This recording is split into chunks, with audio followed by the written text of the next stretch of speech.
किष्किंधा कांड 45वां सर्ग। विभिन्न दिशाओं में जाते हुए वानरों का सुग्रीव के समक्ष अपने उत्साह सूचक वचन सुनाना। तदनंतर वानर शिरोमणि राजा सुग्रीव अन्य समस्त वानरों को बुलाकर श्री रामचंद्र जी के कार्य की सिद्धि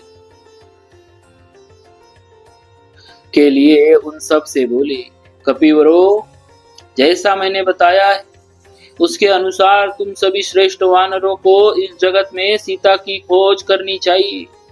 स्वामी की उस कठोर आज्ञा को भली भांति समझकर वे संपूर्ण श्रेष्ठ वानर टिड्डियों के दल की भांति पृथ्वी को आच्छादित करके वहां से प्रस्थित हुए। श्री रामचंद्र जी लक्ष्मण के साथ उस प्रस्त्र वनगिरी पर ही ठहरे रहे और सीता का समाचार लाने के लिए जो 1 मास की अवधि निश्चित की गई थी उसकी प्रतीक्षा करने लगे। उस समय वीर वानर शतबली ने गिरिराज हिमालय से घिरी हुई रमणीय उत्तर दिशा की ओर शीघ्रता पूर्वक प्रस्थान किया। वानर युद्धपति वीनत पूर्व दिशा की ओर गए। कपिगणों के अधिपति पवन कुमार वानर हनुमान जी, तार और अंगद आदि के साथ अगस्त्य सेवित दक्षिण दिशा की ओर प्रस्थित हुए तथा वानरेश्वर कपि श्रेष्ठ सुषेण के वरुण द्वारा सुरक्षित घोर पश्चिम दिशा की यात्रा की।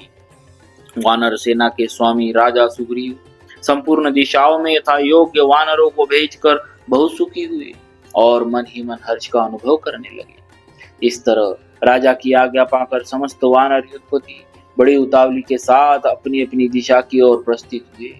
वे समस्त महाबली वानर और उनके युद्धपति अपने राजा के द्वारा इस प्रकार प्रेरित हो भांति भांति के शब्द करते, उच्च स्वर से गरजते, दहाड़ते, किलकारियां मारते, दौड़ते और कोलाहल करते हुए कहने लगे, राजन, हम सीता को साथ लाएंगे और रावण का वध कर डालेंगे। युद्ध में यदि रावण मेरे सामने आ जाए तो मैं अकेला ही उसे मार गिराऊंगा। तत्पश्चात उसकी सारी सेना को मत कर कष्ट एवं भय से कांपती हुई जानकी जी को सहसा यहाँ उठा लाऊंगा। आप लोग यही ठहरे, मैं अकेला ही पाताल से भी जनक किशोरी को निकाल लाऊंगा।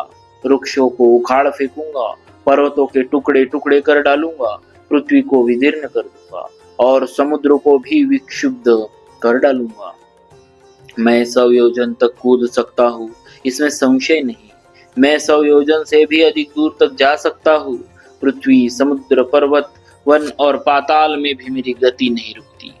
इस तरह वहां वानरराज सुग्रीव के समीप बल के घमंड में भरे हुए वानर उस समय एक एक करके आते और उनके सामने उपर्युक्त बातें कहते। इस प्रकार श्री वाल्मीकि निर्मित आर्ष रामायण आदि काव्य के किष्किंधा कांड में 45वां सर्ग पूरा हुआ। बोलिए श्री सीताराम जी महाराज की जय। भक्तवत्सल की जय।